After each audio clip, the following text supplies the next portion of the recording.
So, as you may or may not know, World War III's weapon customization is one of its best features. Like I said before, when it comes to customizing loadouts, World War III has probably the best customization system that I've ever played with. The way that it works is that you grind out gameplay, you earn in-game currency, and then you buy the attachments, weapons, clothing, and armor that you want. Then, if you want something else and you're out of funds, you have to grind some more. Really, it's a pretty standard progression system. The only problem with the system and how it's set up in the game now is that you don't actually know what you're going to get. You can't see what to expect. So what I really wanted to do is make a series of videos on the attachments in this game, and you can see what to expect before you buy. Now obviously nothing replaces experience. The only way to truly know how each item is going to affect your playstyle is to play with that item. And in reality, you can get good using any attachment if you keep using it and using it with repetition and repetition. This is where I come in. I'm going to begin with the sights because my guess is this is going to be the very first thing that you put on your weapon, and with good reason. Iron sights are bulky and difficult to see through, depending on your weapon and range of course. Now there's a good resource as far as pictures go on the forum page made by a user named Medini. He's put together a nice post so you can see what to expect there just in the picture format, and I'll link that in the description below. First I want to start with medium scopes. The first scope we'll take a look at is the dual roll scope.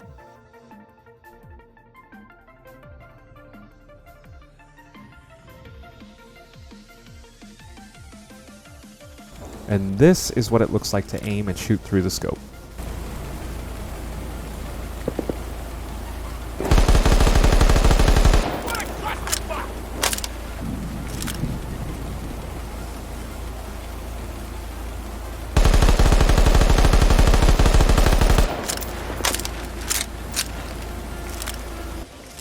To buy this scope, you have to shell out 3,500 of the green in-game currency.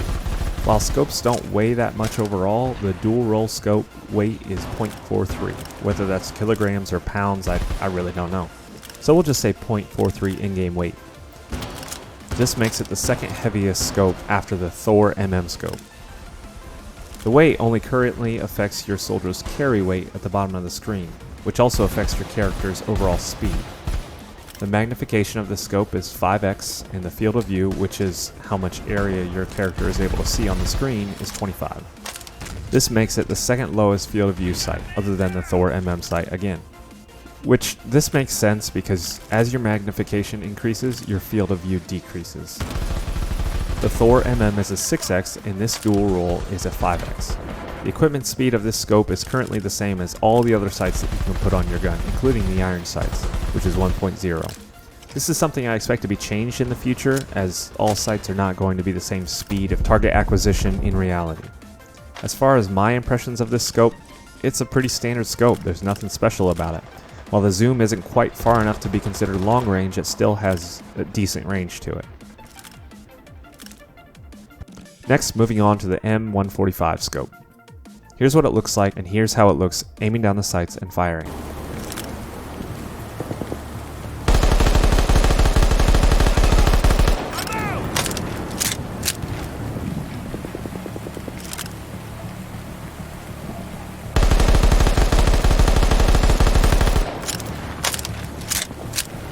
Once again, this is going to cost you 3,500 green in-game currency.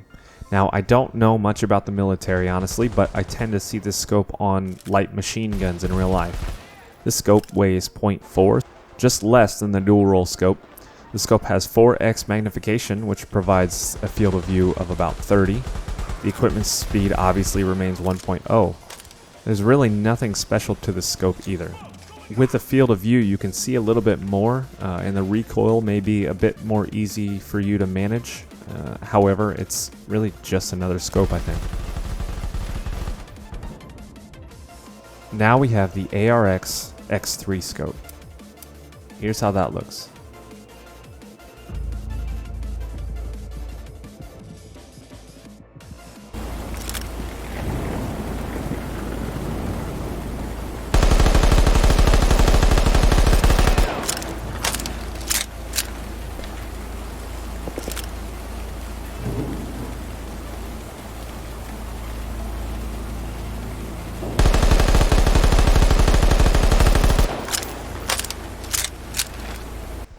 This scope has the least magnification of all the medium scopes. It's the lightest and provides the highest field of view.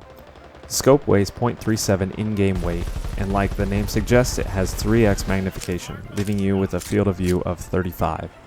This is actually my favorite scope to use out of all of them, mostly because it's just enough to get a little bit of zoom but not too overpowered to have difficulty managing recoil. Equipment speed is also 1.0. Moving on to a more unique scope, the Sapphire Scope. Here's how that looks, and as you can see, it's a little bit different than the others.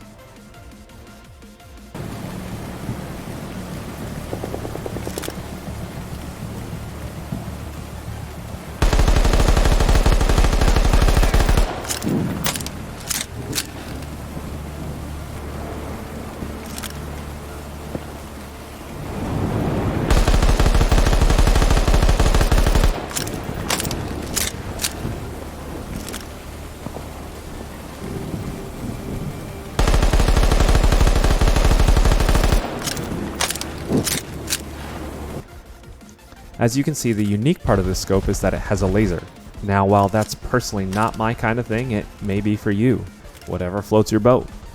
The weight of this scope is 0.4 and the speed is obviously still 1.0.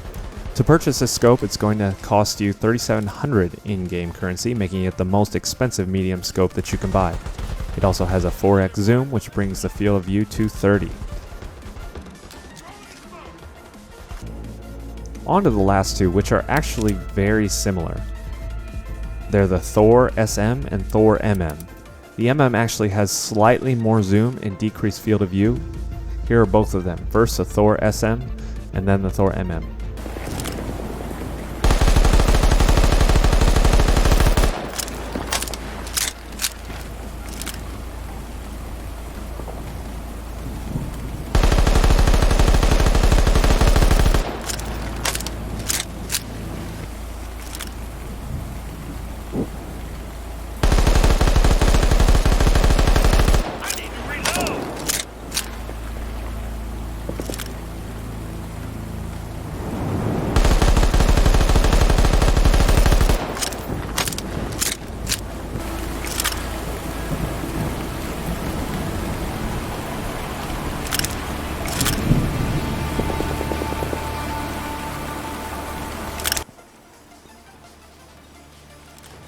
The SM has a weight of 0.4 and a zoom of 4x, the equipment speed remains 1, and the field of view of this scope is 30. The IR vision is helpful for spotting enemies, as you can see in the video. Likewise, the MM has a weight of 0.6, a zoom of 6x, and a field of view of 20. Both these scopes cost 3,500 in-game currency. Both these scopes can actually be quite useful, especially at longer ranges. However, I find them particularly hard to use for a couple different reasons. The first reason is that when you aim down the sights with these IR scopes, they take up the whole screen. You can't see anything except exactly what you're looking at, and that's a small area. Along with that, you can become reliant on the infrared ability to spot enemies instead of your own two eyes. I've caught myself numerous times aiming down the sights way too long and not knowing what's going on around me. Really, it comes down to your preference when you're picking a scope. It comes down to what you're comfortable with, how much you like to zoom in, how much you like to see outside of the scope, and what kind of gun you're using. Because if you're using an automatic gun with a lot of recoil, some of these may be hard to manage, especially without some sort of grip in the front. Or if you're using a gun that has pinpoint accuracy, this may be a really good idea for you to put one of these on. For me, when I'm running assault rifles, I like to put one of these on with a red dot as my secondary scope so that I can switch between distance and nearby for those close quarter and long range encounters. Well, that's all I've got for you guys right now. I'm excited to see what is all going to be added to this game. Hopefully a few more sights with some variable zooms, like maybe the flip up sight that's on the loading screen that I see.